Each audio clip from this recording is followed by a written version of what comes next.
പറവകൾ മൃഗജാതി ഇഴയുന്ന ജന്തുക്കളും പറവകൾ മൃഗജാതി ഇഴയുന്ന ജന്തുക്കളും രാജാക്കൾ മഹത്തുക്കൾ പ്രഭുക്കന്മാർ വംശക്കാർ രാജാക്കൾ മഹത്തുക്കൾ പ്രഭുക്കന്മാർ വംശക്കാർ രക്ഷകനേ മഹത്വമേ മഹത്വമേ മഹത്വം തന്നാമത്തിന് മഹത്വമേ മഹത്വമേ മഹത്വം തന്നാമത്തിന് മഹത്വത്തിനും സ്തോത്രയാഗത്തിനും യോഗ്യൻ മഹത്വത്തിനും സ്തോത്രയാഗത്തിനും യോഗ്യൻ എല്ലാ നാളും.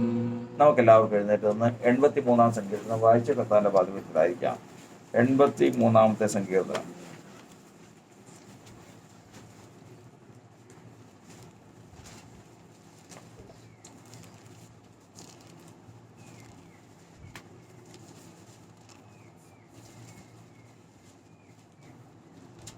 ആസാഫിന്റെ ഒരു സങ്കീർത്തനം, ഒരു ഗീതം. 83-ാം സങ്കീർത്തനം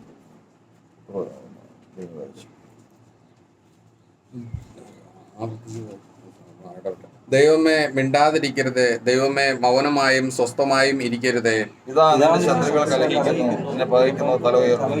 അവർ നിന്റെ ജനത്തിന്റെ നേരെ ഉപായം വിചാരിക്കുകയും നിന്റെ ഗുപ്തന്മാരുടെ നേരെ ദുരാലോചന കഴിക്കുകയും ചെയ്യുന്നു.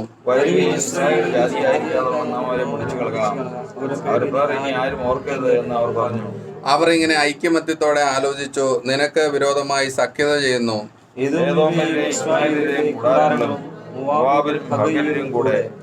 ഗബാലും അമ്മോനും അമാലേക്കും ഫെലിസ്ത്യ ദേശവും സോർ നിവാസികളും മിദ്യാനരോട് ചെയ്തതുപോലെ അവരോട് ചെയ്യണമേ. കീശോൻ തോട്ടിങ്കൽ വെച്ച് സീസരയോടും യാബീനോടും ചെയ്തതുപോലെ തന്നെ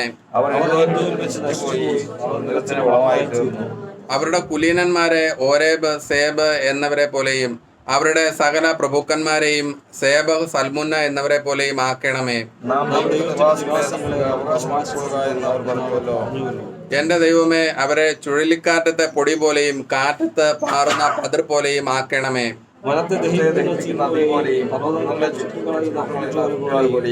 നിന്റെ കൊടുങ്കാറ്റ് കൊണ്ട് അവരെ പിന്തുടരണമേ, നിന്റെ ചുഴലിക്കാറ്റ് കൊണ്ട് അവരെ ഭ്രമിപ്പിക്കണമേ.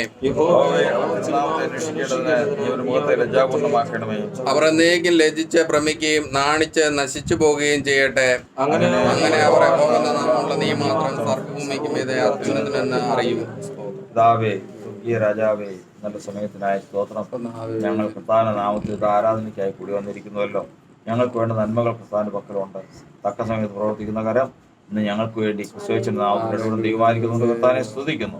കാത്തുകൊള്ളണമേ, അനുഗ്രഹിക്കണമേ. സഭയെ കർത്താവ് സന്ദർശിക്കണമേ. ഒരുപാട് ജനത്തെ കർത്താവ് സമയത്തിന് കൂട്ടിവരുത്തണമേ. നമ്മൾക്കായി സ്തോത്രം. യേശുവിന്റെ ഒരുമായ നാമത്തിൽ തന്നെ നമുക്ക് ഇരിക്കാം. കർത്താവിന്റെ പരിശുദ്ധ നാമത്തിന് മഹത്വം ഉണ്ടാകുമാറാകട്ടെ. ഇന്ന് ഈ ആഴ്ചവട്ടത്തിന്റെ ഒന്നാമത്തെ ദിവസം ഈ ദേശത്ത് ദൈവത്തെ ആരാധിപ്പാൻ ദൈവം നമുക്ക് അവസരവും അതിനുവേണ്ട സാഹചര്യവും മനസ്സൊരുക്കവും നൽകി ഇവിടെ നമ്മെ കർത്താവ് കൂട്ടിവരുത്തിയിരിക്കുന്നു.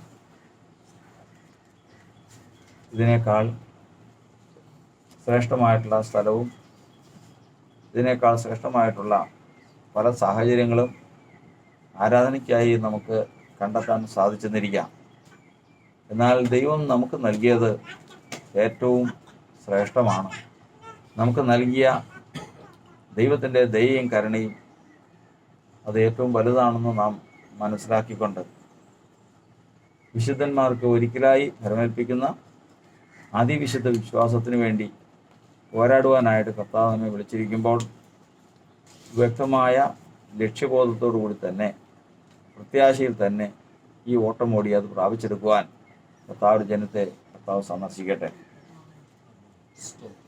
ഈ നാളുകളിൽ കർത്താവിൻ്റെ ദാസന്മാരായി ഇവിടെ കടന്നു വന്നിട്ടുള്ള എല്ലാവരോടും എനിക്ക് പറയാനുള്ളതെന്ന് മാത്രമേ ഉള്ളൂ. എല്ലാവരും ഇത്രയും വർഷമായി കർത്താവിൻ്റെ നാമത്തെ ധരിച്ചിട്ടും കർത്താവിൻ്റെ നാമത്തെ അറിഞ്ഞിട്ടും ഇനിയും നമ്മിൽ നിന്ന് ആ കുറവുകൾ പുറപ്പെട്ടു വരണം. അതിനുള്ള സമയമാണ്. കാരണം ഇനിയും അടങ്ങിയിരിക്കാനുള്ള സമയമല്ല. പിന്നെയോ നശിച്ചു പോകുന്ന ഈ ലോകത്ത് നിന്ന് ഒരു വാക്ക് നമ്മൾ പറഞ്ഞാൽ കേൾക്കുന്ന ജീവിതങ്ങളുണ്ട് എന്ന് മനസ്സിലാക്കണം. കർത്താവിൻ്റെ വചനത്തിൽ നമ്മൾ പഠിക്കുന്നത് കർത്താവിനോട് ക്രൂശിക്കപ്പെട്ട 2 കള്ളന്മാർ, അവർ 2 പേര് കൂടിയതിനു ശേഷം മരണസമയമായപ്പോഴേക്കും അവർ പറഞ്ഞു, നീ ക്രിസ്തുവല്ലേ, ക്രൂശിൽ നിന്ന് ഇറങ്ങി വാ, ഞങ്ങളെയും വിടുവിക്ക് എന്ന് പറഞ്ഞു. അങ്ങനെ ആദ്യം പറഞ്ഞെങ്കിലും പിന്നീട് അവസാനമായപ്പോഴേക്കും ഒരുവൻ മാറിയതിനു ശേഷം അവൻ മാനസാന്തരം വന്നു. അവൻ കൂട്ടുകാരനെ ശാസിച്ചു, സമശിക്ഷാവധിയിലായിട്ട് നീ ദൈവത്തെ ഭയപ്പെടുന്നില്ലയോ? നാം ചെയ്ത തെറ്റിൻ്റെ അനുഭവിക്കുന്നു, അവനോ തെറ്റൊന്നും ചെയ്തിട്ടില്ല. അവിടെ കർത്താവിൻ്റെ വചനത്തിൽ പറഞ്ഞിരിക്കുന്നത് കർത്താവിനെ പരിഹസിക്കുകയും കർത്താവിനെ ചോദ്യം ചെയ്യുന്ന ഒരുവനാണ് കള്ളൻ. അവനോട് ആര് പറയാൻ? അവനോട് ആര് സംസാരിക്കും? അവൻ പറയുന്നത്, നീ ക്രിസ്തുവാണെങ്കിൽ ഇറങ്ങി വാ, ഞങ്ങളെയും പിടിപ്പിക്കാനാണ് പറയുന്നത്. അങ്ങനെ കർത്താവിനോട് പറയുന്നവനെ അവനോട് ആര് സുവിശേഷം പറയും? പക്ഷേ മറ്റേ അടുത്ത കള്ളൻ പറഞ്ഞു, ശാസിച്ചു എന്ന്. അവനോട് സുവിശേഷം പറയാൻ കർത്താവ് പറഞ്ഞാൽ കേൾക്കില്ല, ആര് പറഞ്ഞാലും കേൾക്കില്ല. പക്ഷെ പറഞ്ഞാൽ കേൾക്കുന്ന ഒരുവനുണ്ട്, ആ കൂട്ടുകള്ളൻ. എന്ന് പറഞ്ഞതുപോലെ ലോകത്തിന് ആരെല്ലാം എന്തെല്ലാം പറഞ്ഞാലും കേൾക്കാതെ നമ്മൾ ചെന്ന് പറഞ്ഞാൽ കേൾക്കുന്ന ഒരാളെങ്കിലും ഈ ലോകത്തിലുണ്ട്. ഒരാളെങ്കിലും അത് കർത്താവ് വെച്ചിട്ടുണ്ട്. കർത്താവിൻ്റെ വചനം പറയുന്നത് അത് അവനെ ഇത് കൊണ്ടുപോയി ഭരമേൽപ്പിക്കുന്നവരെയും നമ്മുടെ ഉത്തരവാദിത്വം തീരില്ല. അതുകൊണ്ടാണ് വചനം പറയുന്നത്, ഞങ്ങളുടെ സന്തോഷം പൂർത്തിയാകുവാൻ ഇത് ഞങ്ങൾ നിങ്ങളോട് സംസാരിക്കും. സന്തോഷമില്ല, വിശ്വാസത്തിലോ കർത്താവിൻ്റെ നാമത്തിൽ വന്നിട്ട് ഇപ്പോഴും സന്തോഷമില്ല ഉണ്ടോ? അതെ, കർത്താവിൻ്റെ നാമത്തിലാണ്, ഇതാ സത്യം എന്നറിയാം, ഇതിനപ്പുറം സത്യം ഇല്ലെന്നറിയാം, കാര്യങ്ങളൊക്കെ അറിയുകയും ചെയ്യാം, പക്ഷെ സന്തോഷമില്ല. അതെന്താ അതിൻ്റെ കാരണം? സന്തോഷമില്ലാത്തതിൻ്റെ കാരണം ഇത് തന്നെ. കാരണം ഈ ലോകത്തിൽ വേറെ ഒരു ആളും പറഞ്ഞാൽ കേൾക്കാതെ ദൈവത്തെ പോലും ഭയമില്ലാതെ നടക്കുന്ന ചില ജീവിതങ്ങളെ കർത്താവ് ഒരുക്കി നിർത്തിയിട്ടുണ്ട്. അത് നമ്മുടെ അധരം തുറന്നാൽ മതി. അത് ദൈവം വെച്ചിരിക്കുന്ന ശുശ്രൂഷ എന്ന് പറയുന്നത് അതാണ്. അത് നമ്മൾ ഈ ലോകത്തോട് അറിയിക്കാൻ കടപ്പെട്ടവരാണ്. ആ കടപ്പാടാണ്. അതിൻ്റെ ശക്തി എന്ന് പറയുന്നത് വലുതാണ്. അതാണ് അതിന് വെളിപ്പാട് പുസ്തകത്തിൽ പറഞ്ഞിരിക്കുന്നത്, അവർ കുഞ്ഞാടിൻ്റെ രക്തത്താലും, ആര് ദൈവസഭയെ ലോകത്ത് ജയം പറയുക, അവർ കുഞ്ഞാടിൻ്റെ രക്തത്താലും തങ്ങളുടെ സാക്ഷ്യവചനത്താലും സാത്താനെ ജയിച്ചതാണ്. അപ്പോൾ സാത്താനെ ജയിക്കുന്ന 2 കാര്യങ്ങൾ ഏതൊക്കെയാണ്? കുഞ്ഞാടിൻ്റെ രക്തവും സാക്ഷ്യവചനം. കുഞ്ഞാടിൻ്റെ രക്തവും സാക്ഷ്യവചനം. അപ്പോൾ സാത്താൻ എന്ന് പറയുന്നത് പ്രധാന ദൂതനായ മീഖായേൽ വരെ അവനോട് ഒരു ദൂഷണവിധി ഉച്ചരിക്കാൻ നിന്നില്ല. യഹോവ നിന്നെ ഭർഷിക്കട്ടെ എന്ന് പറഞ്ഞോളൂ, കാരണം അവൻ ശക്തനാണ്. പക്ഷെ അവൻ്റെ ശക്തിയേക്കാൾ വലുതാണ് ഏത്? മനുഷ്യൻ, അതായത് ദൈവസഭയിൽ നിന്ന് പുറപ്പെടുന്ന സാക്ഷ്യം. അതായത് ഈ ലോകത്തെ സൃഷ്ടിച്ചത് ദൈവത്തിൻ്റെ മഹാശക്തി കൊണ്ടാണ്. ലോകത്തെ നിലനിർത്തിയിരിക്കുന്നത് ദൈവത്തിൻ്റെ മഹാശക്തി കൊണ്ടാണ്. അതേ മഹാശക്തി തന്നെയാണ് സുവിശേഷത്തിൽ കൂടി ദൈവത്തിന് ജയത്തിന് ലഭിച്ചിരിക്കുന്നത്. അതുകൊണ്ടാണ് കർത്താവിൻ്റെ വചനം ഇപ്രകാരം പറഞ്ഞിരിക്കുന്നത്, അപ്പോസ്തലന്മാർ മഹാശക്തിയോടെ ദൈവകൃപയ്ക്ക് സാക്ഷ്യം പറഞ്ഞു. ആ സാക്ഷ്യത്തിൻ്റെ ശക്തി അത്ര സാത്താനെ ജയിക്കാൻ വേറെ വഴിയില്ല. കർത്താവിൻ്റെ രക്തവും സാക്ഷ്യവചനവുമാണ്. സാക്ഷ്യവചനം എവിടെ നിന്ന് തന്നെ? ആ രക്തത്തിൻ്റെ പ്രവർത്തനത്തിൽ നിന്ന് തന്നെ. ഹാബേലിൻ്റെ രക്തത്തെക്കാൾ ഗുണകരമായി സംസാരിക്കുന്ന ആ പുണ്യാഹ രക്തത്തിൽ എന്ന് പറയുന്ന സാക്ഷ്യം എന്ന് പറയുന്നത് ശക്തിയല്ല, വിനയോ മഹാശക്തി. അതിന് മുമ്പിൽ ആര് തോറ്റുപോകും? അതാണ് നമുക്ക് ജയിക്കാൻ തന്നിരിക്കുന്ന വഴി. അത് മാത്രം നമ്മൾ ചെയ്യില്ല. അത് നമ്മൾ അടങ്ങിയിരിക്കരുത്. കാരണം ഞാൻ നിന്റെ നീതിയെ എൻ്റെ ഹൃദയത്തിൽ മറച്ചു വെച്ചില്ല. അത് മറച്ചു വെക്കുന്ന കാലത്തോളം നമ്മുടെ സന്തോഷം പൂർത്തിയാവില്ല. അതുകൊണ്ട് ഞാൻ എല്ലാവരോടും പറയും, നമ്മൾ ശുശ്രൂഷയിലേക്ക് വരണം. അതിപ്പോൾ സഭാ ശുശ്രൂഷയൊന്നും ആണെന്നില്ല. കർത്താവിൻ്റെ നാമത്തെ മറ്റുള്ളവരെ അറിയിക്കുക. അത് ഏത് മുഖാന്തരമാണെങ്കിലും ഏതെല്ലാം വശത്തുകളിൽ കൂടിയാണെങ്കിലും ദൈവം നമുക്ക് തന്നിരിക്കുന്ന സാഹചര്യവും കൃപയ്ക്കും അനുസരിച്ച് കർത്താവിനെ ഘോഷിക്കുക, കർത്താവിനെ സാക്ഷ്യപ്പെടുത്തുക. കാരണം ഈ സാക്ഷ്യത്തിൻ്റെ പ്രത്യേകത എന്ന് പറയാം. അപ്പോസ്തലനായ പൗലോസ് പറഞ്ഞു, എന്താ പറഞ്ഞത്? എന്നെ കർത്താവ് വിളിച്ചത് എന്തിനു വേണ്ടിയിട്ടാണ്? ഞാൻ 2 കാര്യം എനിക്ക് ഉദ്ദേശമുള്ളൂ. ഒന്ന്, ഓട്ടം തികയ്ക്കണം. രണ്ടാമത്, ദൈവകൃപയുടെ സാക്ഷ്യം പറയേണ്ടതിന് കർത്താവ് എനിക്ക് തന്ന ശുശ്രൂഷ തികയ്ക്കണം. എല്ലാവരും ശുശ്രൂഷയ്ക്ക് വേണ്ടിയിട്ട് ആണ് മുഴുവൻ കാര്യം കോൺസെൻട്രേറ്റ് ചെയ്യുന്നത്. എന്നാൽ അപ്പോസ്തലനായ പൗലോസ് പറയുന്നത് ഈ ശുശ്രൂഷയൊക്കെ എന്തിനു വേണ്ടിയിട്ടാണ്? അപ്പോസ്തലപ്രവൃത്തിയുടെ പുസ്തകം 20-ാം അധ്യായം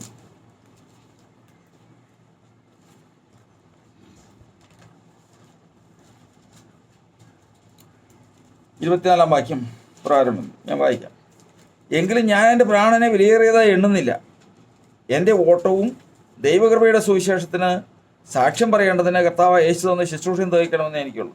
അപ്പോൾ ശുശ്രൂഷ ഇതിനു വേണ്ടിയിട്ടുള്ളതാണ്. ദൈവകൃപയുടെ സുവിശേഷത്തിന് സാക്ഷ്യം പറയുന്നത് വേണ്ടിയിട്ടാണ്. എന്താ? അപ്പോൾ പരമപ്രധാനമാണ്. എന്താണ്? പരമപ്രധാനമാണ് സാക്ഷ്യം. ദൈവത്തിൻ്റെ വചനപ്രകാരം ഈ ലോകത്തിൽ സാത്താനെ ജയിക്കാനുള്ള ഏറ്റവും വലിയ വഴിയാണ്. ആ ശക്തിയുടെ മുമ്പിൽ ആർക്കും നിൽക്കാൻ സാധിക്കില്ല. അതിൻ്റെ മുമ്പിൽ ശത്രുവും തോറ്റുപോകാനിടയായിട്ട്. അതുകൊണ്ട് ഇന്ന് കർത്താവിൻ്റെ വചനത്തിൽ നമ്മൾ പഠിക്കുന്നത്, നാം എല്ലാവരും നമ്മളെ അന്ധകാരത്തിൽ നിന്ന് അത്ഭുത പ്രകാശത്തിലേക്ക് വിളിച്ചവരുടെ സൽഗുണങ്ങളെ ഘോഷിച്ചേ മതിയാവും. ആ സൽഗുണങ്ങൾ നമ്മൾ ഘോഷിച്ചേ മതിയാവും. അത് അനുഭവത്തിൽ നിന്നായിരിക്കും വേണം. അത് ഏത് പ്രസംഗവും അങ്ങനെ തന്നെ ആയിരിക്കണം. ഏത് ശുശ്രൂഷയും അങ്ങനെ തന്നെ ആയിരിക്കണം. അതുകൊണ്ട് നമ്മളാരും ഈ കാലങ്ങളിൽ സമയം സമീപിക്കുന്നതും തോന്നുന്തോറും നാം ഇത് അധികമധികമായി ചെയ്യേണ്ടതാവുന്ന കർത്താവ് സഭായോഗത്തെക്കുറിച്ച് പറഞ്ഞിരിക്കുന്നത് പോലെ നമുക്കൊട്ടും ഉദാസീനതയില്ലാതെ നമ്മുടെ വായ കൊണ്ട് അത് കീർത്തിപ്പാൻ, അതെവിടെ എത്തിപ്പാൻ നമ്മൾ എളിയവരായി തോന്നുന്നത് നല്ലതാണ്. ഒരു പെൺകുട്ടിയെ അരാം ദേശത്തേക്ക് പിടിച്ചുകൊണ്ട് പോയി. ഇന്ന് അന്യദേശത്ത് അന്യജാതിക്കാരുടെ വേലക്കാരത്തിയാണ്. പക്ഷെ അവള് അടങ്ങിയിരുന്നില്ല. തൻ്റെ ദൈവത്തിൻ്റെ പ്രവൃത്തിയും തൻ്റെ ദേശവും ഇസ്രായേൽ എന്ന് പറയുന്നതും അവളുടെ ഹൃദയത്തിലുണ്ട്. അവൾ പറഞ്ഞത് ഇപ്രകാരമാണ്: എൻ്റെ യജമാനൻ, അതായത് നയമാൻ, ഇസ്രായേലിലെ പ്രവാചകനായ എലീശയുടെ അടുക്കൽ ചെന്നിരുന്നുവെങ്കിൽ ഈ കുഷ്ഠരോഗം മാറ്റിക്കൊടുക്കുമായിരുന്നു. ഒറ്റ വാക്യമാണ് ആ വചനത്തിൻ്റെ ശക്തി. ആ വചനത്തിൻ്റെ ശക്തി എന്താ? ആ വചനം കേട്ടുകൊണ്ട് നയമാൻ ഇറങ്ങി തിരിച്ചതാണ്. പോയ വഴിക്ക് എന്തെല്ലാം കാര്യങ്ങളാണെന്നറിയാം. ഇസ്രായേലിൻ്റെ മധ്യത്തിൽ കൂടിയാണ് പോകുന്നത്. നയമാൻ ഇസ്രായേലിൽ കൂടി നടന്നു പോകുമ്പോൾ ഇസ്രായേലിലായിട്ടുള്ളവർ തന്നെ അവിടെ കുഷ്ഠരോഗികൾ ഇഷ്ടം പോലെയുണ്ട്. ആ കുഷ്ഠരോഗികളുടെ നടുവിൽ കൂടി തന്നെയാണ് പോകുന്നത്. പക്ഷെ വിശ്വാസത്തിൽ ക്ഷീണിച്ചില്ല. കാരണം ദൈവത്തിൻ്റെ ആത്മാവ് അവനെ കേൾപ്പിച്ച സാക്ഷ്യം, അവനെ കേൾപ്പിച്ച വചനം അത്ര ശക്തമായി, അത് മടങ്ങുകയില്ല. അതുകൊണ്ട് ദൈവത്തിൻ്റെ മക്കൾ തങ്ങൾ ദൈവത്തിൽ നിന്ന് പ്രാപിച്ചത് സാക്ഷ്യമായി ഈ ലോകത്തിൽ ഉച്ചരിക്കുമ്പോൾ ശത്രു അതിൻ്റെ മുമ്പിൽ കീഴടങ്ങുകയാണ്.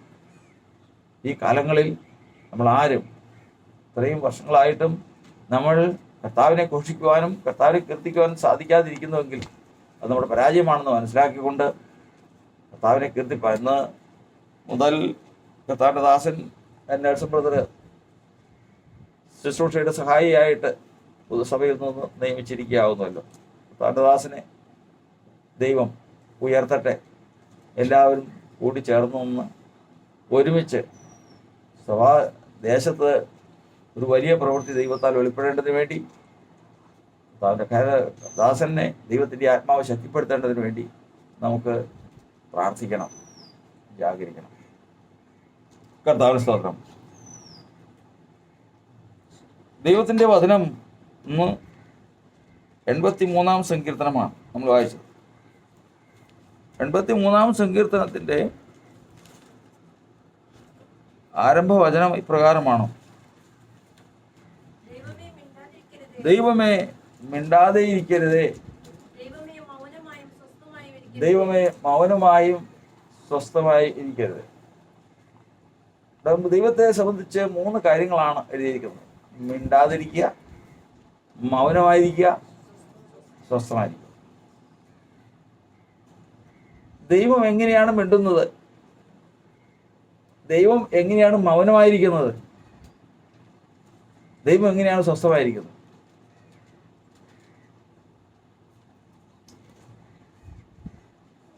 എപ്പോഴാണ് ദൈവം സംസാരിക്കുന്നത്? ഏറ്റവും ആദ്യം നമ്മൾ അറിയേണ്ടത് അതാണ്. മിണ്ടുന്നത് എപ്പോഴാണ്? അതിന് കർത്താവിൻ്റെ വചനം യശയ്യാ 62-ാം അധ്യായത്തിൽ പറയുന്ന പ്രകാരമാണ്: സിയോനെ കുറിച്ച് ഞാൻ ബാക്കി പറ സിയോനെ കുറിച്ച് ഞാൻ മിണ്ടാതിരിക്കുകയില്ല. അപ്പൊ കർത്താവ് മിണ്ടും. ആരെക്കുറിച്ചാ? സിയോൻ. സിയോൻ എന്ന് പറഞ്ഞാൽ ആരാ? സിയോൻ എന്ന് പറഞ്ഞു കഴിഞ്ഞാൽ ഒരു വിശ്വാസിയാണ്, ഒരു വിശ്വാസിയെ കുറിക്കുന്നതാണ്. അപ്പൊ വിശ്വാസിയെ കുറിച്ച് കർത്താവ് എന്ത് ചെയ്യില്ല? മിണ്ടാതിരിക്കുക. എപ്പോഴും എന്ത് ചെയ്തുകൊണ്ടിരിക്കും? സംസാരിക്കും. എപ്പോഴും സംസാരിച്ചുകൊണ്ടിരിക്കും. എന്തിനാ സംസാരിക്കുന്നത്? എന്തിനാ? എപ്പോഴാണ് ഈ സംസാരം തുടങ്ങുന്നത്? സിയോനായിത്തീരുന്ന ഒരു സമയമുണ്ട്. ഒരു മനുഷ്യൻ, ലോകത്തിൽ ഒരു മനുഷ്യൻ വന്നു കഴിഞ്ഞാൽ, ജനിച്ചു കഴിഞ്ഞാൽ അവനൊരു സമയമാകുമ്പോൾ ദൈവത്തെ വിളിച്ചപേക്ഷിച്ച് രക്ഷ പ്രാപിച്ച് ക്രിസ്തുവിനെ ധരിച്ച് അവൻ വിശ്വാസ ജീവിതം ആരംഭിക്കുന്ന ഒരു സമയമുണ്ട്. ആ സമയം മുതലാണ് ദൈവത്തിൻ്റെ വചനം പറയുന്നത് അവനെ ജീവന്റെ പുസ്തകത്തിലേക്ക് എഴുതും. ഒരുവൻ രക്ഷിക്കപ്പെട്ട് കർത്താവിൻ്റെ അടുക്കിലേക്ക് വരുമ്പോൾ അവനെ എവിടെ എഴുതും? ജീവന്റെ പുസ്തകത്തിലേക്ക്. ജീവന്റെ പുസ്തകത്തിലേക്ക് എപ്പോഴാണ് എഴുതുന്നത് ഒരുപാട് തർക്കമുള്ള വിഷയമാണ്. ജീവന്റെ പുസ്തകത്തിലേക്ക് എപ്പോഴാണ് എഴുതുന്നത് എന്ന് ചോദിച്ചു കഴിഞ്ഞാൽ, ചിലരും കർത്താവിനെ ഏറ്റു പറയുമ്പോൾ തന്നെ എഴുതും. കർത്താവിനെ വിളിച്ചപേക്ഷിക്കുമ്പോൾ എഴുതും. കർത്താവിൻ്റെ നാമത്തിൽ അഭിഷേകം പ്രാപിക്കുമ്പോൾ എഴുതും. സ്നാനപ്പെടുമ്പോൾ എഴുതും. ഒരുപാട് തർക്കങ്ങളുണ്ട്, ഒരുപാട് ചിന്തകളുണ്ട്. എന്നാൽ യഥാർത്ഥത്തിൽ ദൈവത്തിൻ്റെ വചനം പറയുന്നത് ഒരാളുടെ നമ്മുടെ പേര് എപ്പോഴാണ് ജീവന്റെ പുസ്തകത്തിൽ എഴുതുന്നത്? ദൈവത്തിൻ്റെ വചനം പറയുന്നത് എപ്പോഴാണ് നമുക്ക് ജീവൻ വന്നത് ആ സമയം മുതൽ നമ്മെ ജീവന്റെ പുസ്തകത്തിൽ എഴുതും. നമുക്ക് ജീവൻ വന്നത് എപ്പോഴാണ്? നമ്മൾ കർത്താവിൻ്റെ നാമത്തെ വിളിച്ചപേക്ഷിച്ച് കർത്താവിൻ്റെ ആത്മാവിനെ നമുക്ക് തന്ന് നാം കർത്താവിൻ്റെ നാമത്തിൽ നമ്മുടെ പാപത്തെ കഴുകിക്കളഞ്ഞ് നമ്മൾ വീണ്ടും ജന്മം പ്രാപിച്ച സമയം മുതൽ കർത്താവ് ജീവന്റെ പുസ്തകത്തിൽ എഴുതിയിരിക്കുക. അങ്ങനെ ജീവന്റെ പുസ്തകത്തിൽ എഴുതി, ജീവന്റെ പുസ്തകത്തിൽ എഴുതിയാൽ ഇനി നമ്മൾ കാത്തിരിക്കുന്നതിന് വേണ്ടിയിട്ടാണ്. ജീവന്റെ പുസ്തകത്തിൽ എഴുതിയാൽ ഉറപ്പുണ്ടോ? ജീവന്റെ പുസ്തകത്തിൽ എഴുതി കഴിഞ്ഞാൽ ഉറപ്പുണ്ടോ? ഇല്ല. ജീവന്റെ പുസ്തകം എഴുതി കഴിഞ്ഞില്ല. കാരണം എന്ത് ചെയ്യാം? മാഞ്ഞുമാണ്. ജീവന്റെ പുസ്തകത്തിൽ എഴുതിയാൽ കഴിഞ്ഞാൽ ഒരാളുടെ പേര് മാഞ്ഞു പോകുന്നത് എങ്ങനെയാണ്? ഒരു മനുഷ്യൻ ഏതെങ്കിലും ഒരു തെറ്റിൽ ജീവന്റെ പുസ്തകത്തിൽ എഴുതിയതാ, പക്ഷെ ഒരു തെറ്റിലകപ്പെട്ടു. ഒരു തെറ്റിലകപ്പെട്ട് കഴിഞ്ഞാൽ ആ തെറ്റ് തിരുത്താവുന്നതിന് സമയമുണ്ട്. സമയം കഴിഞ്ഞാൽ പറ്റില്ല. എല്ലാ മനുഷ്യർക്കും അത്. കാരണം വെളിപ്പാട് പുസ്തകത്തിൽ പറഞ്ഞിരിക്കുന്നത്, ഞാൻ അവൾക്ക് മാനസാന്തരപ്പെടാൻ സമയം കൊടുത്തിട്ടും അവൾക്ക് മാനസാന്തരപ്പെടാൻ മനസ്സില്ല. അപ്പൊ ദൈവം എന്ത് കൊടുക്കുന്നു? സമയം കൊടുക്കും. ആ സമയത്തിനുള്ളിൽ എന്ത് ചെയ്യണം? അങ്ങനെ ആ സമയം തക്കത്തിൽ ഉപയോഗിച്ച് യഥാസ്ഥാനപ്പെട്ട് കഴിഞ്ഞാൽ കർത്താവിനെ കാണും. അതുകൊണ്ടാണ് വചനം പറയുന്നത്, ഇത് നിമിത്തം ഓരോ ഭക്തനും കണ്ടെത്താവുന്ന കാലത്ത് കർത്താവ് ദൈവത്തോട് കാണും. കണ്ടെത്താവുന്ന കാലമുണ്ട്. ഒരാളെ ദൈവത്തിൽ നിന്ന് അകന്ന് മാറിക്കഴിഞ്ഞാൽ, പാപത്തിൽ നിന്ന് അകന്ന് മാറിക്കഴിഞ്ഞാൽ കണ്ടെത്താവുന്ന കാലമുണ്ട്. ആ കണ്ടെത്താവുന്ന കാലത്തിനുള്ളിൽ കണ്ടെത്തി കഴിഞ്ഞാൽ പ്രശ്നമില്ല. പക്ഷെ കണ്ടെത്താവുന്ന കാലത്ത് കണ്ടെത്തില്ല. തുടർന്ന് അവൻ്റെ പാപത്തോട് പാപവും കൂട്ടും. അവൻ ചെയ്ത അകൃത്യം മറിഞ്ഞു പോകും. ചെയ്ത അകൃത്യം മറിഞ്ഞു കിടന്നതിന് ശേഷം അടുത്ത വേറെ അകൃത്യം ചെയ്യും. അപ്പോഴാണ് എന്ത് ചെയ്യാൻ തുടങ്ങുന്നത്? മായ്ക്കാൻ തുടങ്ങുന്നത്. ജീവന്റെ പുസ്തകത്തിൽ നിന്ന് മായ്ക്കാൻ തുടങ്ങും. അവസാനം ശേഷം ജീവന്റെ പുസ്തകത്തിൽ ഇല്ലാതെ വരും. എന്നാൽ ഇവിടെ ദൈവത്തിന്റെ വചനം പറയുന്നത് മനുഷ്യർക്ക് ഉറപ്പ് വരുന്ന ഒരു പുസ്തകമുണ്ട്. ഏത് കൂട്ടതാ? നീതിമാന്മാരോട്. ജീവന്റെ പുസ്തകത്തിൽ എഴുതി കഴിഞ്ഞാൽ, ജീവന്റെ പുസ്തകത്തിൽ തന്നെ എഴുതുമ്പോൾ തന്നെ എന്തെഴുതിയിട്ടുണ്ട്? അവൻ ചെയ്യേണ്ടുന്ന സൽപ്രവൃത്തികൾ എഴുതി വെച്ചു. എന്തൊക്കെ സൽപ്രവൃത്തി ഈ ജീവന്റെ പുസ്തകത്തിൽ എഴുതിയിരിക്കുന്ന ഈ ആള് എന്തൊക്കെ സൽപ്രവൃത്തി ചെയ്യണമെന്ന് എഴുതി വെച്ചിട്ടുണ്ട്. അത് മുഴുവനും എഴുതി കഴിഞ്ഞപ്പോഴാണ് അവൻ ഏത് പുസ്തകത്തിലേക്ക് എഴുതുന്നത്? നീതിമാന്മാരോട് എഴുതുന്നത്. പിന്നെ വായിക്കില്ല. അതാണ് ഒരു മനുഷ്യന്റെ ഉറപ്പ്. ഒരു മനുഷ്യന്റെ ജീവിതത്തിലെ ഉറപ്പതാണ്. അപ്പൊ കർത്താവിന്റെ വചനം പറയുന്നത് ജീവന്റെ പുസ്തകത്തിൽ എഴുതിയ സമയം മുതൽ ഈ ആളെ കുറിച്ച് സംസാരിച്ചുകൊണ്ടിരിക്കും. ആരെയും സംസാരിച്ചുകൊണ്ടിരിക്കും? കർത്താവ് സംസാരിച്ചുകൊണ്ടിരിക്കും. നമ്മുടെ പേര് ജീവന്റെ പുസ്തകത്തിൽ എഴുതി കഴിഞ്ഞാൽ ലോകപ്രകാരം ജീവിച്ചുകൊണ്ടിരുന്ന അവസ്ഥയിൽ നിന്ന് മാറി ദൈവത്തിന് വേണ്ടി ജീവിക്കാൻ കർത്താവിന്റെ നാമത്തിൽ വേർതിരിയുന്ന സമയം മുതൽ കർത്താവ് ഈ വാക്കുച്ചരിച്ചുകൊണ്ടിരിക്കും. നമ്മുടെ പേര് ആ സമയം മുതൽ 2 ശബ്ദമാണ്. നമ്മൾ രക്ഷിക്കപ്പെടുന്ന സമയം മുതൽ 2 ശബ്ദമാണ് ആത്മീക മണ്ഡലങ്ങളിൽ മുഴങ്ങുന്നത്. ഏതൊക്കെ ശബ്ദമാണ്? നമ്മൾ രക്ഷിക്കപ്പെട്ട് കർത്താവിൻ്റെ അടുക്കിലേക്ക് വന്നു കഴിഞ്ഞാൽ 2 ശബ്ദം മുഴങ്ങും. ഒന്ന്, രാപ്പകൽ നമ്മെ കുറ്റം ചുമത്തുന്ന അപവാദിയുടെ ശബ്ദം, പിശാചിന്റെ ശബ്ദം, നമ്മളെ സകല വിധത്തിൽ കുറ്റം ആരോപിക്കുന്ന ശബ്ദം. അടുത്തത് നമ്മുടെ കർത്താവിന്റെ ശബ്ദം. എന്താ? നമ്മുടെ ബലഹീനതകൾ ഏറ്റെടുത്ത്, നമ്മുടെ കുറവുകൾ പരിഹരിച്ച്, നമ്മുടെ തെറ്റുകൾ പരിഹരിച്ച് നമ്മെ നീതിമാന്മാരാക്കുന്ന ശബ്ദം. ആ ശബ്ദം, ഈ 2 ശബ്ദവും ഒന്നുണ്ട്. ഈ 2 ശബ്ദവും ഇങ്ങനെ വന്നുകൊണ്ടിരിക്കും. അതാണ് ഒരു വിശ്വാസിയുടെ ജീവിതത്തിൽ ഏറ്റവും, അവൻ മുൻപോട്ട് പോകുമ്പോൾ അവന് തടസ്സം നേരിടുന്ന അതാണ്. എന്നാൽ ഇതിനകത്ത് 2 ശബ്ദവും നിന്നു പോകുന്ന സന്ദർഭങ്ങളുണ്ടാകാം. ഏതൊക്കെ സന്ദർഭമാണ്? കർത്താവ് നമ്മെക്കുറിച്ച് സംസാരിക്കുന്നത് നിന്നു പോകും. എപ്പോഴാ? ദൈവത്തിന്റെ വചനം പറയുന്നത്, നീ ശീതോഷ്ണവാനാകിയാൽ ഞാൻ നിന്നെ എൻ്റെ വായിൽ നിന്ന് ഊണുകളും. നമ്മൾ കർത്താവിൻ്റെ വായിലായിരിക്കണം എന്ന് പറഞ്ഞാൽ അർത്ഥം എന്താ? കർത്താവിൻ്റെ വായിൽ നമ്മുടെ പേരുണ്ട്. രക്ഷിക്കപ്പെട്ട നാൾ മുതൽ നമ്മെ എന്ത് ചെയ്തുകൊണ്ടിരിക്കുക? നമ്മുടെ പേര് ഏറ്റുപറഞ്ഞ് പക്ഷപാതം ചെയ്തുകൊണ്ടിരിക്കുക കർത്താവ്. ആ ശീതോഷ്ണവാനായാൽ ഞാൻ ഇനി മിണ്ടുല്ലെന്നാണ് പറഞ്ഞതിനർത്ഥം. ഇനി ഞാൻ ആ വാക്കുച്ചരിക്കില്ലെന്നാണ് പറഞ്ഞത്. അപ്പൊ ശീതോഷ്ണവാനാകിയാൽ ഈ ശബ്ദം നിന്നു പോകും. അതൊന്ന് കാര്യം. ഇനി മറ്റേ ശബ്ദം, ഏത് ശബ്ദം?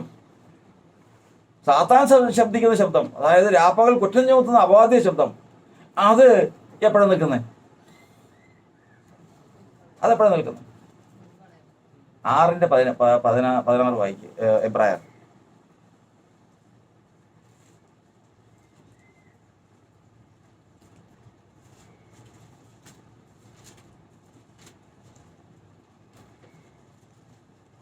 ഇനി ഒന്നെടുക്കട്ടെ. 6:16.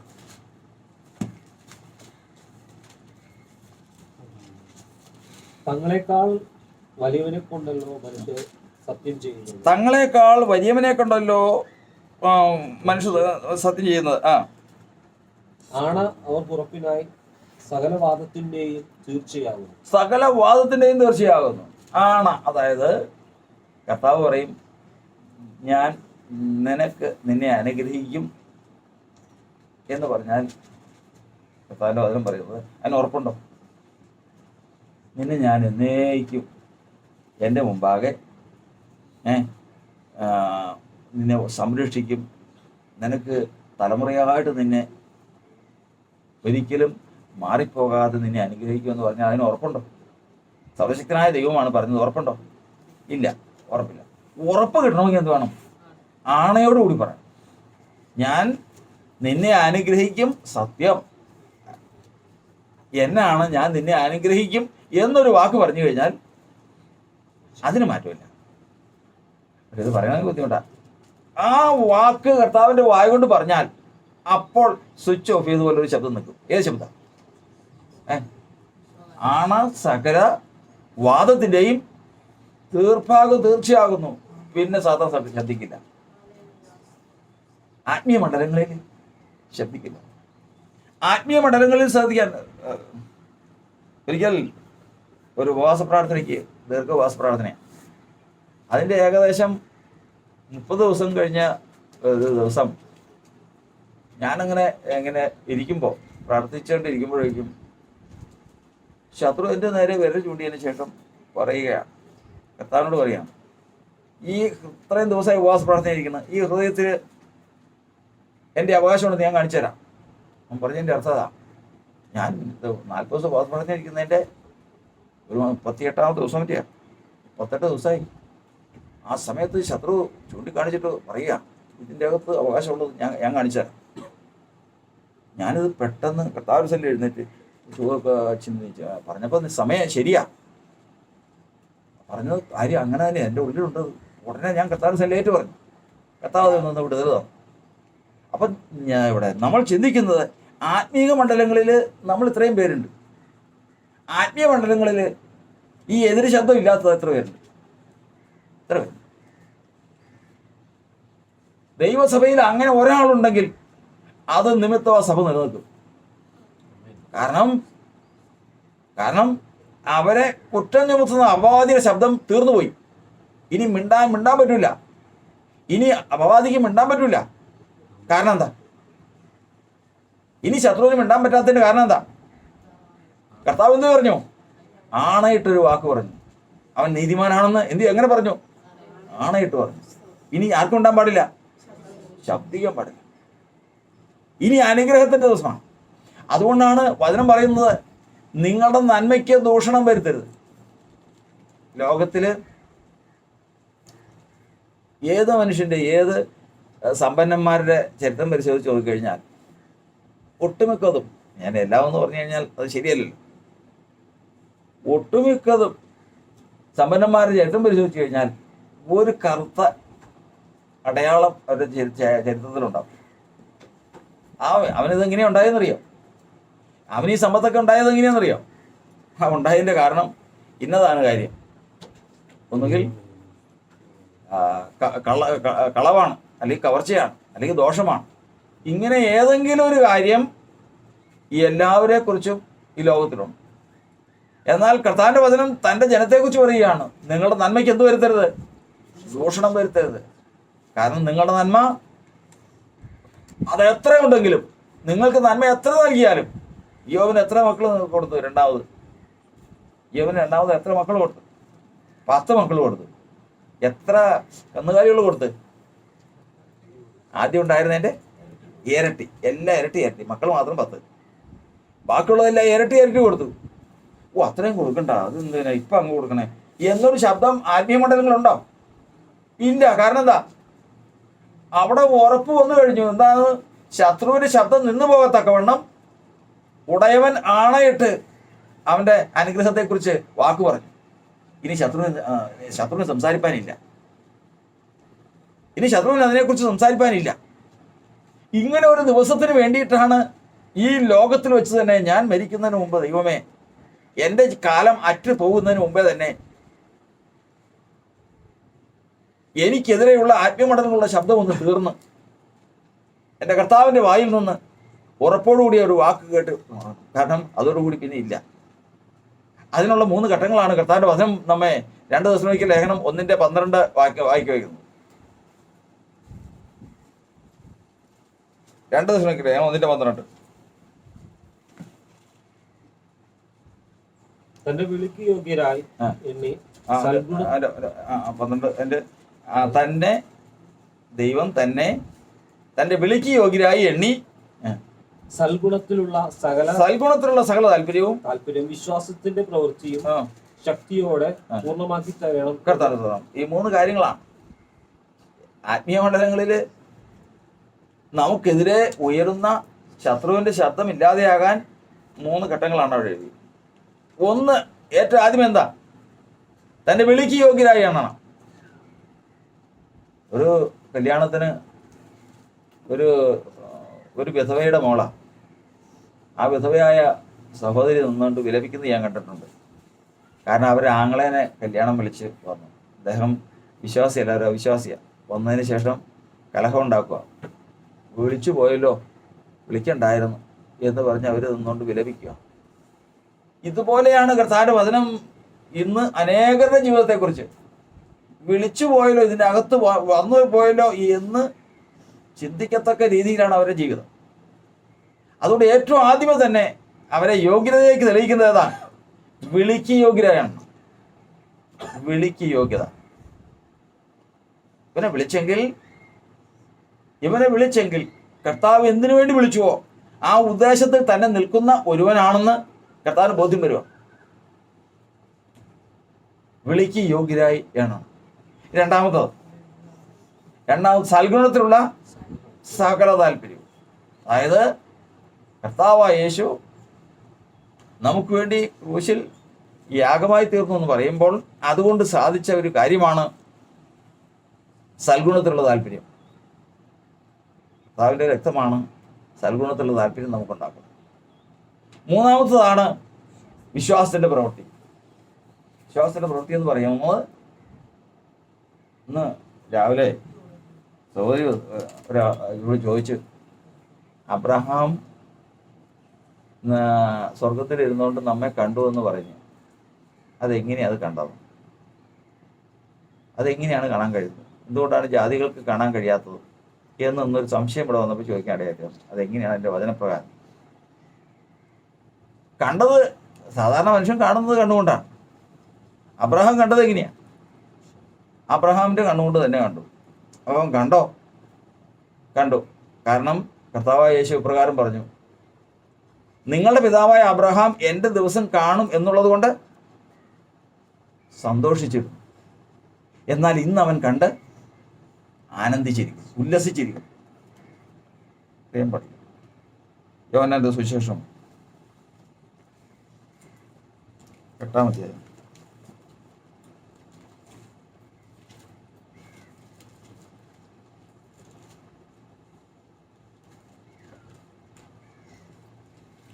8:56.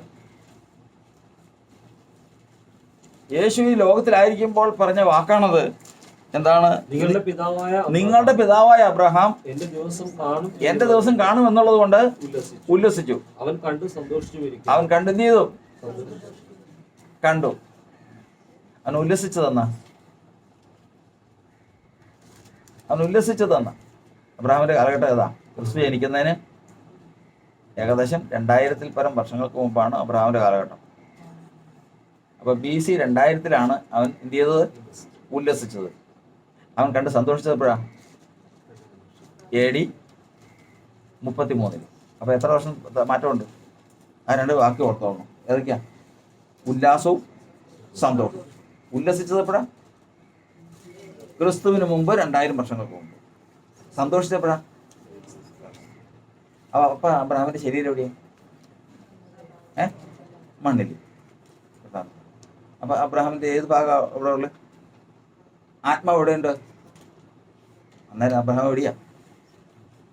സ്വർഗത്തിലാ? പാതാളത്തിലാണ്. അപ്പൊ അവിടുന്ന് എഴുന്നേറ്റപ്പോഴാ? അന്നേരം യേശു ഭൂമിയിൽ കൂടി ശുശ്രൂഷ ചെയ്തുകൊണ്ട് നടക്കുമ്പോൾ അബ്രഹാം എവിടെയാ? പാതാളത്തിൽ. അവിടുന്ന് പോയി എഴുന്നേറ്റപ്പോഴാ? എപ്പോഴാ? യേശുവിന്റെ പുനരുത്ഥാനത്തിൽ. ആ വാക്യം വായിച്ച് മത്തായിയുടെ സുവിശേഷം 27-ാം അധ്യായത്തിൽ.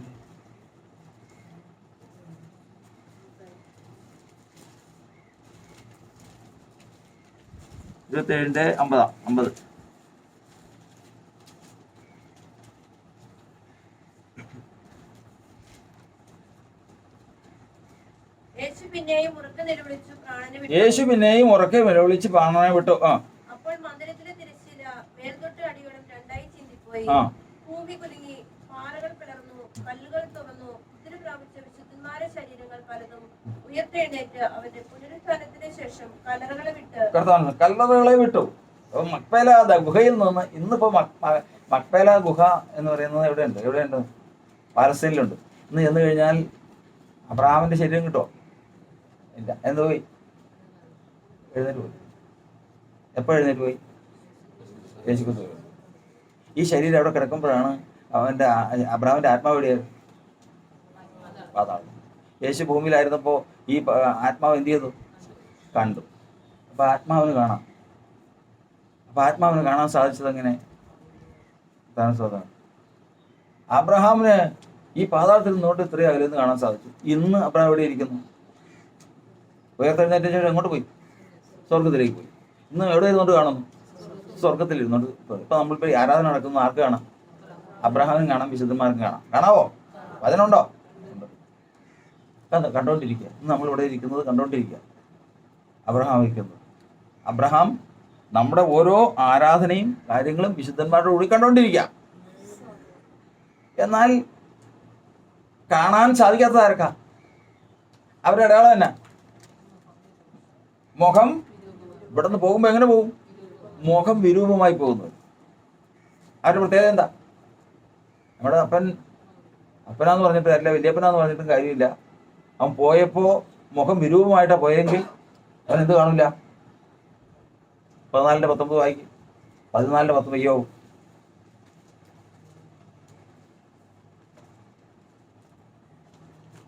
യോ 14:19.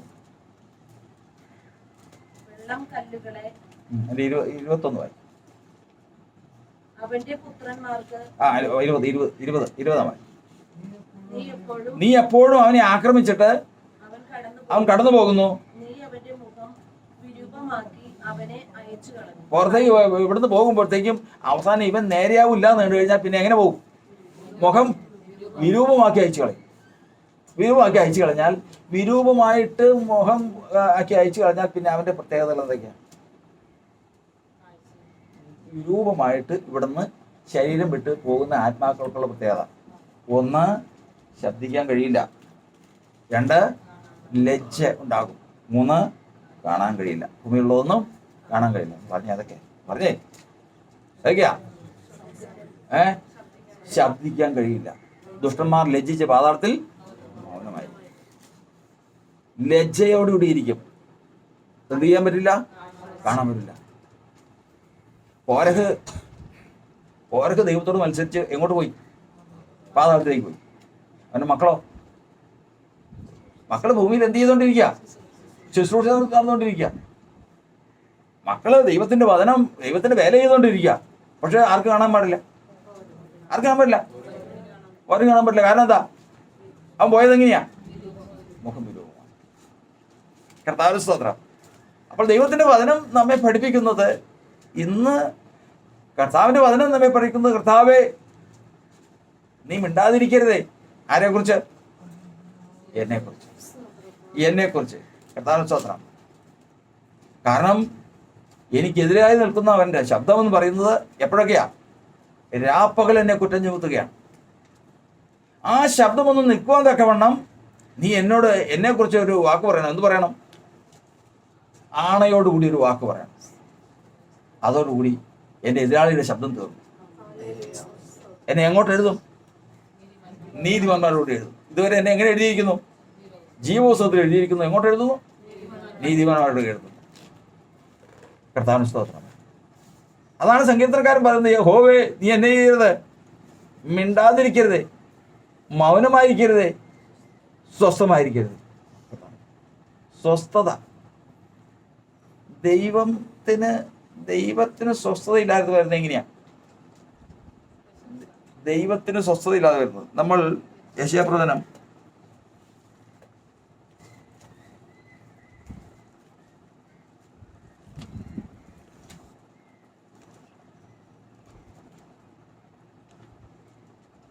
62-ാം അധ്യായത്തിന്റെ 6-ാം വാക്യം.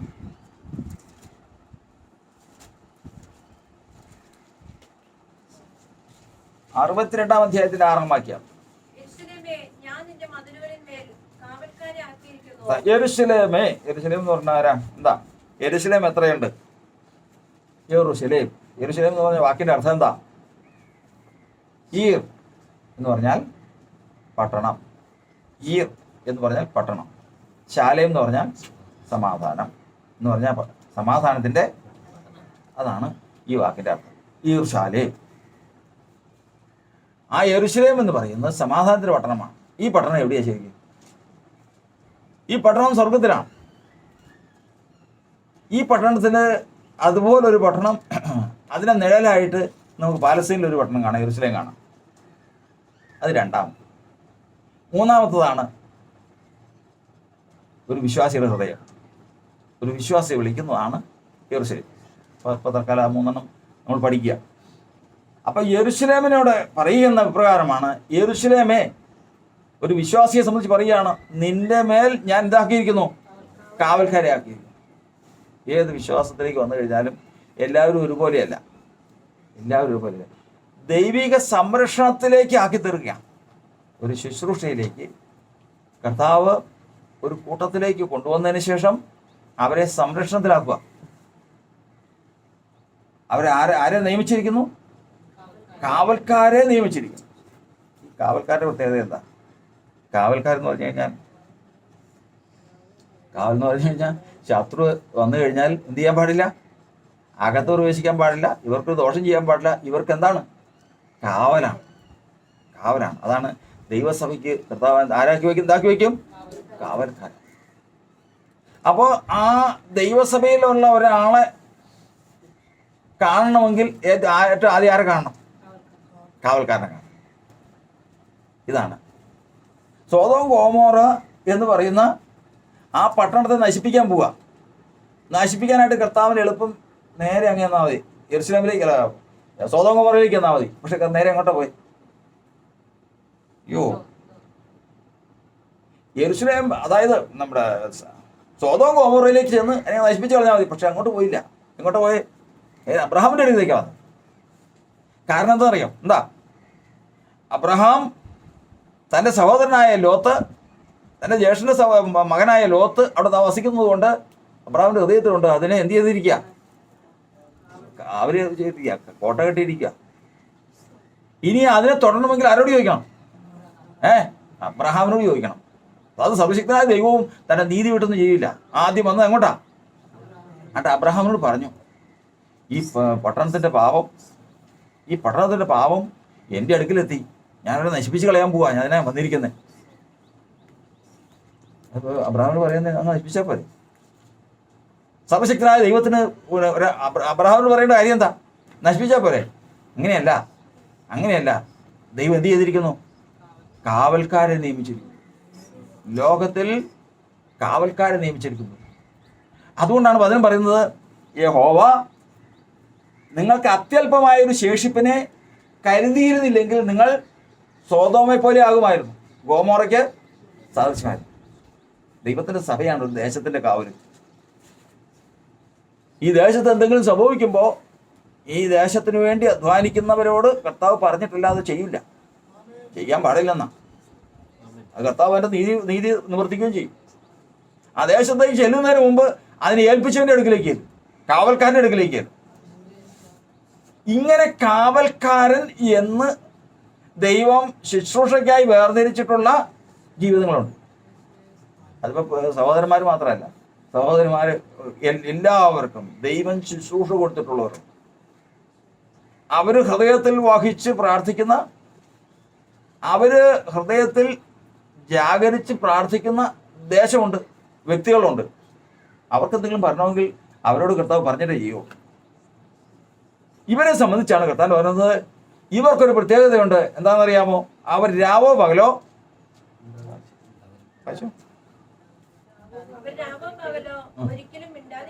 കർത്താവ് സാധനം, അവർ രാവോ പകലോ ഒരിക്കലും, ഇവർക്കുള്ള പ്രത്യേകതയാണ്. ദൈവം ശുശ്രൂഷയിലേക്ക്, കാവൽക്കാരൻ എന്നുള്ള ശുശ്രൂഷയിലേക്ക് കർത്താവ് സഭയിൽ നിന്ന് ഒരാളെ കൊണ്ടുവന്നു കഴിഞ്ഞാൽ അവർക്കുള്ള ഒരു ശുശ്രൂഷകന്റെ ഉത്തരവാദിത്തമാണ് എന്താണ്? എപ്പോഴൊക്കെ? അപ്പോൾ ഉറക്കമില്ലേ? കർത്താവിന് സ്തോത്രം. അതായത് ഉത്തമഗീതങ്ങളുടെ പുസ്തകം പറയുന്നത് പഠിക്കുന്നത്, സമയം മുമ്പോട്ട് പോയില്ലേ, ഉത്തമഗീതങ്ങളുടെ പുസ്തകത്തിൽ നമ്മൾ പഠിക്കുന്നത് ഞാൻ ഉറങ്ങുന്നുവെങ്കിലും ഏത് എൻ്റെ ഹൃദയം ഉണർന്നിരിക്കുന്നു.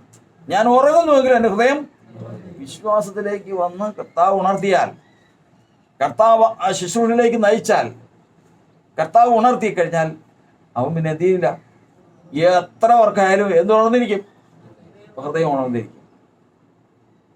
ഹൃദയം ഉണർന്നിരിക്കും. കാരണം അവൻ രാവും പകലും അന്വേഷിക്കുന്നവനാ. എന്തിനാ അന്വേഷിക്കുന്നവനാ? 26-ാം അധ്യായത്തിൽ എഴുതിയിരിക്കുന്നുണ്ട്, രാത്രിയിൽ എൻ്റെ ആത്മാവ് കൊണ്ട് ഞാൻ അവനെ അന്വേഷിച്ചു. പകല് അവൻ്റെ ബുദ്ധി കൊണ്ട് അന്വേഷിക്കും, രാത്രി ആത്മാവ് കൊണ്ട് അന്വേഷിക്കും. അതൊക്കെ ഒരുപാട് ഒരു കാര്യങ്ങളാണ്. എന്തായിരുന്നാലും ദൈവത്തിൻ്റെ വചനം പറയുന്നത്, ഞാൻ നിന്റെ മതിൽമേൽ ആരെയാക്കിയിരിക്കുന്നു, കാവൽക്കാരെ ആക്കിയിരിക്കുന്നു. അവർ രാവോ പകലോ മിണ്ടാതെ അവരെപ്പോഴും എന്ത് ചെയ്തുകൊണ്ടിരിക്കും. എപ്പോഴും രാത്രി ഉറങ്ങുമ്പോൾ എങ്ങനെയാണ് മിണ്ടിക്കൊണ്ടിരിക്കുന്നത്? മനുഷ്യൻ്റെ ജീവിതത്തിൽ ഒരു കാര്യം വന്നാൽ, അത് നന്മയായാലും തിന്മയായാലും, ഞാൻ എൻ്റെ സഹോദരൻ, ഇപ്പോൾ ഞാൻ ദാവീദും തമ്മിൽ ഒരു അസ്വസ്ഥമായി കഴിഞ്ഞപ്പോഴേക്കും ദേഷ്യം വന്നു, പ്രതികാരം വന്നു, വഴക്ക് വന്നു. എപ്പോഴും ആ കുറ്റം തന്നെ എൻ്റെ ചിന്തയിൽ വന്നു. ഇത് കുറച്ചേറെ കഴിയുമ്പോഴത്തേക്കും ഇതെൻ്റെ ശ്വാസത്തിലേക്ക് വരും. ഞാൻ ശ്വസിക്കുന്നത് തന്നെ ഇതായിത്തീരും. മനുഷ്യൻ്റെ തീരുമാനം എങ്ങോട്ട് കിടക്കും? ശ്വാസത്തിലേക്ക്. 8-ാം അധ്യായം വായിക്കും, അപ്പോസ്തലപ്രവൃത്തിയുടെ പുസ്തകം.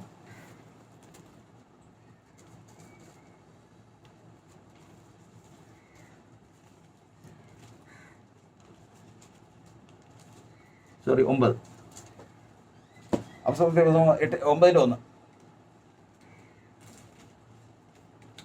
ശൗവൽ കർത്താവിന്റെ ശിഷ്യന്മാരുടെ നേരെ ഭീഷണിയും കൊലയും ഭീഷണിയും കൊലയും എന്ത് ചെയ്തു? ഇപ്പൊ അവന്റെ പ്രതികാരം മറ്റുള്ളവർ കൊല്ലണമെന്നുള്ളത് ഇപ്പൊ എവിടെ വന്നിരിക്കുക? ശ്വാസത്തിൽ.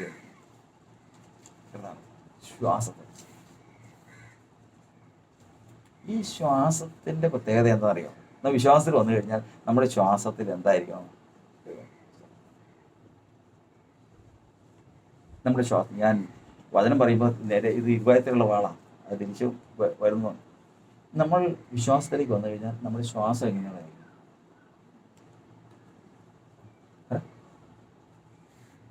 ഇപ്പൊ ശൗലിന്റെ ശ്വാസത്തിൽ എന്താ? കൊല്ലണം. ആരെ? സഭയെ നശിപ്പിക്കണം. ശത്രു ഏതുണ്ടോ ആ ശത്രുവിനെ കുറിച്ചുള്ള ചിന്തയായിരിക്കും ഇവരുടെ ശ്വാസത്തിൽ. എന്നാൽ വിലാപങ്ങളുടെ പുസ്തകം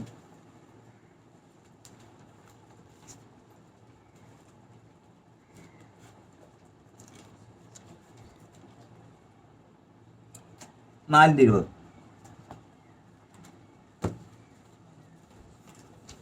അയ്യോ, ഞങ്ങളുടെ ജീവശ്വാസമായി, ഞാൻ ഉറക്കെ പറ, ഞങ്ങളുടെ ജീവശ്വാസമായി യഹോവയുടെ അഭിഷിക്തനായവൻ. മതി. അത് ഈ നമ്മൾ വിശ്വാസത്തിലേക്ക് വന്നു കഴിഞ്ഞാൽ നമ്മുടെ ജീവശ്വാസം ആരായിരിക്കണം? പറ. അഭിഷിക്തൻ ആരാ? യഹോവയുടെ അഭിഷിക്തൻ ആരാ? യഹോവയ്ക്കും അവന്റെ അഭിഷിക്തൻ വിരോധമായി ഭൂമിയിലെ രാജാക്കന്മാർ എഴുന്നേൽക്കുകയും അധിപതികൾ തമ്മിൽ കൂടി ആലോചിക്കുകയും ചെയ്യുന്ന യഹോവയുടെ അഭിഷിക്തനാണ് യേശുക്രിസ്തു. ദൈവപുത്രനായ യേശുക്രിസ്തുവാണ് യഹോവയുടെ അഭിഷിക്തൻ. അറിയാൻ പാടില്ലേ? ഈ അഭിഷിക്തനായ യേശുക്രിസ്തു എന്ന ആ അഭിഷിക്തനായിരിക്കണം നമ്മളുടെ എന്ത്? ഒന്ന് പറഞ്ഞു. ജീവശ്വാസം. നമ്മൾ ശ്വസിക്കുമ്പോഴും ഉച്ഛ്വസിക്കുമ്പോഴും ഈ ശ്വാസമായിരിക്കണം. ഈ ശ്വാസത്തിൽ എന്തുണ്ടാകണം?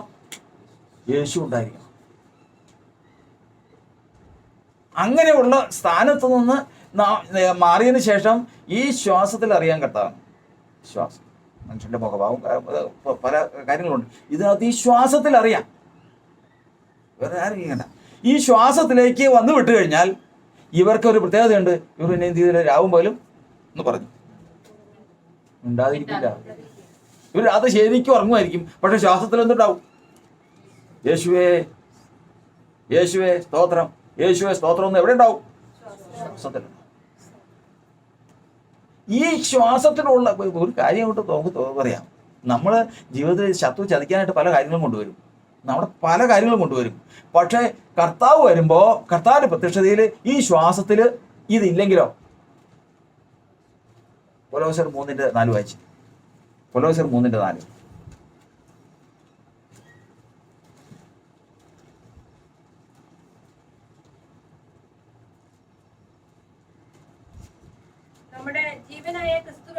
നമ്മുടെ ജീവനായ ക്രിസ്തു വെളിപ്പെടുമ്പോൾ അപ്പൊ നമ്മുടെ ജീവശ്വാസത്തിൽ എന്തുണ്ടാവണം? ആ സമയത്ത് ക്രിസ്തു ഉണ്ടെങ്കിൽ ജീവസ് വെളിപ്പെടുമ്പോൾ നിങ്ങളും അവനോട് കൂടെ തേജസ്സിൽ വെളിപ്പെടും.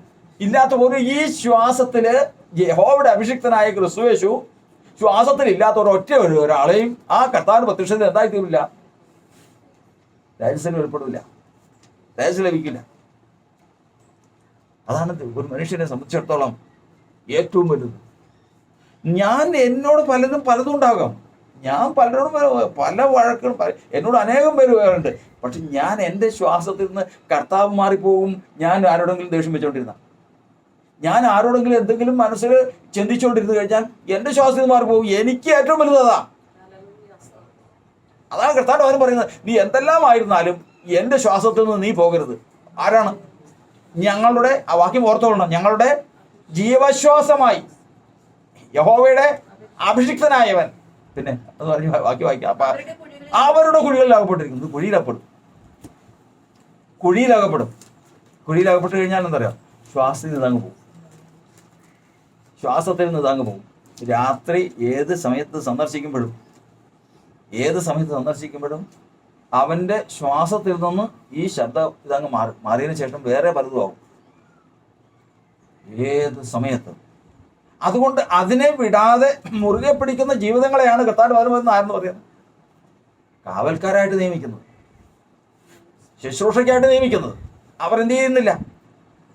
രാവോ പകലോ ഉറക്കെ പറ, മിണ്ടാതിരിക്കില്ല. അവർ പകലും ശബ്ദിക്കും, രാത്രിയും അവർ ശബ്ദിക്കും. കർത്താവ് ഇങ്ങനെയുള്ള ഒരു പ്രത്യേകത എന്നറിയാവോ? അടുത്ത് വായിച്ച് യെശയ്യാപ്രവചനം ബാക്കി. യഹോവയെ ഓർപ്പിക്കുന്നവരെ കർത്താവ്. ഇവരാണ് ആരെ ഓർപ്പിക്കുന്നവര്? കർത്താവ്. ഇവർക്കാണ് ഇവരാരാന്ന് വെച്ച് നമ്മൾ ഓർക്കണം. ദൈവം കാവൽക്കാരാക്കി വെച്ചിരിക്കുന്നവര്, രാവോ പകലോ മിണ്ടാതിരിക്കാതെ എപ്പോഴും മിണ്ടിക്കൊണ്ടിരിക്കുന്നവര്, ഇവരെന്ത് ചെയ്യുന്നു? ദൈവത്തെ ഓർപ്പിക്കുന്നവരാണ്. അവർ ദൈവത്തോട് പറഞ്ഞാൽ ദൈവം എന്ത് ചെയ്യും? കേൾക്കും, ഓർക്കും. കർത്താവ് സ്വന്തം. നിങ്ങൾ എന്ത് ചെയ്യരുത്. എന്താ അതിന്റെ പ്രത്യേകത? എന്റെ അടുത്ത് വായിച്ചേ. അവൻ യെരൂശലേമിനെ യഥാസ്ഥാനത്താക്കി പണിയോളം അവന് സ്വസ്ഥത കൊടുക്കരുത്. കർത്താവ് സിംഹാസനത്തിൽ ഇരിക്കുന്ന കർത്താവിന് സ്വസ്ഥത ഉണ്ടാവില്ല എന്ത് ചെയ്താൽ? ഈ പറഞ്ഞ ഒരു കൂട്ടര് സ്വസ്ഥമാകാതിരുന്നാൽ. എനിക്ക് ആ ശുശ്രൂഷ ഉണ്ടെങ്കിൽ, എന്നെ കർത്താവ് കാവൽക്കാരനായിട്ട് വിളിച്ചതാണെങ്കിൽ, രാവോ പകലോ ഞാൻ മിണ്ടാതിരിക്കാതെ ശബ്ദിച്ചുകൊണ്ടിരിക്കുന്നുവെങ്കിൽ, എൻ്റെ ശ്വാസത്തിൽ ഈ യഹോവയുടെ അഭിഷിക്തനുണ്ടെങ്കിൽ, ഞാൻ അസ്വസ്ഥമായാൽ എവിടെ ഇളകും? പറ. സ്വർഗത്തിൽ ദൈവത്തിന് സ്വസ്ഥത ഉണ്ടാവില്ല. അവനാരാ? സ്വതന്ത്രം. അവന്റെ നിലയെന്താ? കാരണം അവൻ ഇവിടെ അസ്വസ്ഥമായാൽ സ്വർഗത്തിൽ ദൈവത്തിന് സ്വസ്ഥമായിരിക്കാൻ പറ്റുന്നില്ല.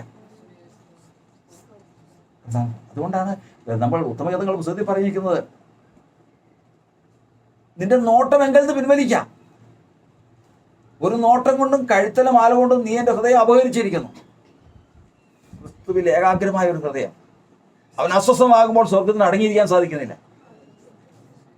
അതാണ്. കൂടുതലൊന്നും വേണ്ട. എൻ്റെ ജീവിതത്തിൽ കർത്താവ് എന്നെ ഏൽപ്പിച്ച ആ ശുശ്രൂഷയാണെങ്കിൽ ഇന്ന് ഈ വിഷയത്തിന് പരിഹാരം ഉണ്ടാകാതെ, എൻ്റെ സഹോദരങ്ങൾക്ക്, എൻ്റെ സഭയ്ക്ക് പരിഹാരം ഉണ്ടാകാതെ ഞാൻ സ്വസ്ഥമായിട്ടിരിക്കില്ല എന്ന് പറഞ്ഞ് തീരുമാനം എടുക്ക്.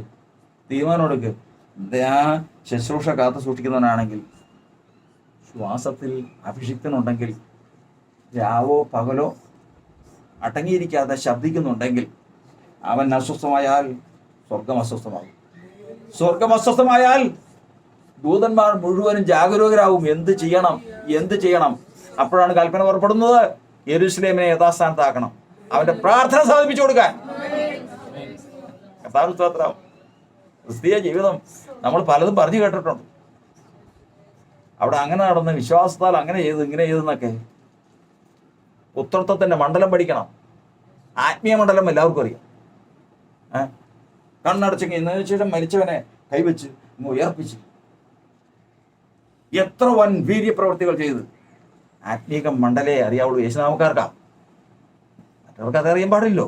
യേശു ക്രിസ്തുവിന്റെ നാമത്തിലുള്ള വിശ്വാസികൾക്ക് തന്നെ പുത്രത്തിന്റെ മണ്ഡലം അറിയാൻ പറ്റില്ല. എന്നാൽ പുത്രത്വത്തിന്റെ മണ്ഡലം പഠിക്കുക. നീ അസ്വസ്ഥമായിരുന്നാൽ നിന്റെ അതിലെ ശ്വാസത്തിൽ അഭിഷിക്തനുണ്ടെങ്കിൽ രാവോ പകലോ നീ മിണ്ടാതിരിക്കുന്നുവെങ്കിൽ നീ അസ്വസ്ഥമായാൽ സ്വർഗം ഇളകും.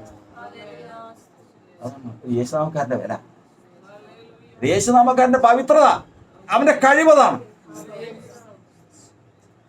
അത് പ്രാപിക്കുന്നതാര്? ഇവിടെ സങ്കീർത്തനക്കാരൻ പറയാണ്, യഹോവേ നീ മിണ്ടാതിരിക്കരുത്, മൗനമായിരിക്കരുത്, സ്വസ്ഥമായിരിക്കരുത്. കാരണം നിന്നെ സ്വസ്ഥമായിട്ട് ഞാൻ ഇരുത്തില്ല. ഞാൻ എന്താ ചെയ്യാൻ പോവാ?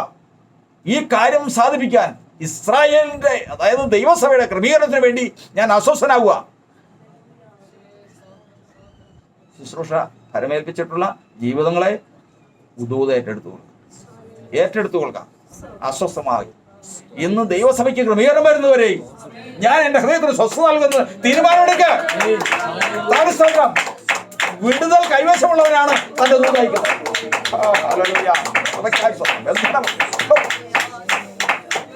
ദൈവസഭയ്ക്ക് ദൈവസഭയുടെ മാന്യത, ദൈവസഭയുടെ ശക്തി, ദൈവസഭയുടെ അടിസ്ഥാനം അത് നാം ഉദ്ദേശിക്കുന്നതല്ല. കർത്താവിനുസ്തോത്രം. പ്രപഞ്ചത്തെ ചലിപ്പിക്കുന്ന, ഈ പ്രപഞ്ചത്തെ അനക്കുന്ന ജീവനുള്ള ദൈവത്തിന്റെ വചനത്തിന്റെ ശക്തി ഇന്ന് വെളിപ്പെടുന്ന സഭയിൽ കൂടിയാണ്. ആ സഭയാണ് ഇന്ന് നമ്മളായിരിക്കുന്ന ജീവന്റെ ഉള്ള ദൈവത്തിന്റെ സഭ. രാവോ പകലും മിണ്ടാതിരിക്കാനില്ല. ഞാൻ ഉറങ്ങുന്നുവെങ്കിലും എൻ്റെ ഹൃദയം ഉണർന്നിരിക്കട്ടെ. കർത്താവ് എൻ്റെ ജീവശ്വാസത്തിൽ അഭിഷിക്തനുണ്ടായിരിക്കട്ടെ. ഞാൻ അസ്വസ്ഥമാകുമ്പോൾ, ഞാൻ ദൈവത്തെ ഓർപ്പിക്കുമ്പോൾ അവൻ ഓർക്കട്ടെ. ഞാൻ അസ്വസ്ഥമാകുമ്പോൾ സ്വർഗം അസ്വസ്ഥമാകട്ടെ. കാര്യങ്ങൾക്ക് പരിഹാരമുണ്ടാകും. ഇന്ന് ദൈവം നീ എനിക്ക് വിലയേറിയവനും മാന്യനുമാകുന്നു കർത്താവ് വചനത്തിലുള്ളതുപോലെ ഇന്ന് കർത്താവിന്റെ സന്നിധിയിൽ വിലപിടിപ്പുള്ള ഏറ്റവും ശ്രേഷ്ഠമായിട്ടുള്ള ക്രിസ്തീയ ജനമായി നാം 83 സങ്കീർത്തനം തുറന്നു വായിക്കുമ്പോൾ അറിയാം. എന്താണെന്നറിയാമോ? ഇങ്ങനെയുള്ളവർക്കെതിരെ ആരൊക്കെ കൂടും? ഇങ്ങനെയുള്ളവർക്കെതിരെ ആരൊക്കെ കൂടും എന്നവിടെ എഴുതിയിട്ടുണ്ട്. ഇസ്മായിലർ, അമാലിയക്കർ, അമ്മോന്യർ, ഇങ്ങനെയുള്ള സകല ജാതികളും. ഈ ഒരൊറ്റ കാര്യം മാത്രമേ ഉള്ളൂ, ഇസ്രായേൽ ആരായിരിക്കരുത്?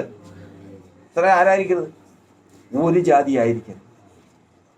ഇസ്രായേൽ എന്ന് പറഞ്ഞു കഴിഞ്ഞാൽ ഒരു ജാതി ആയിരുന്നു കഴിഞ്ഞാൽ ഇതാ ദൈവം ഇസ്രായേലിൽ വാഴുന്നു. ജാതികൾ വിറയ്ക്കും. അത്ര ഭയങ്കരമാണ്. അങ്ങനെ ആയിരിക്കാതിരിക്കാൻ സകല ജനവും ഒരുമിച്ച് കൂടുമ്പോൾ കർത്താവിന്റെ വചനം പറയുന്നത് ഗുപ്തന്മാരുടെ നേരെ ആരാധന കഴിക്കുമ്പോൾ. ഗുപ്തന്മാരാരാ? വ്രതന്മാരെന്ന് പറയും. വ്രതന്മാർ. അങ്ങനെ ദൈവത്തിന്റെ ജനത്തിന്റെ എതിരെ ആലോചന കഴിക്കുമ്പോൾ ഇന്ന് ദൈവത്തിന്റെ ജനം ദൈവസന്നിധിയിൽ തങ്ങളെ തന്നെ ക്രമീകരിച്ച്, ഞാൻ ഉറങ്ങുന്നെങ്കിൽ എൻ്റെ ഹൃദയം ഉണർന്നിരിപ്പുണ്ടോ? ഞാൻ ഓർപ്പിക്കുമ്പോൾ കർത്താവ് ഓർക്കുന്നുണ്ടോ? എൻ്റെ ജീവശ്വാസത്തിൽ കർത്താവ് ഉണ്ടോ?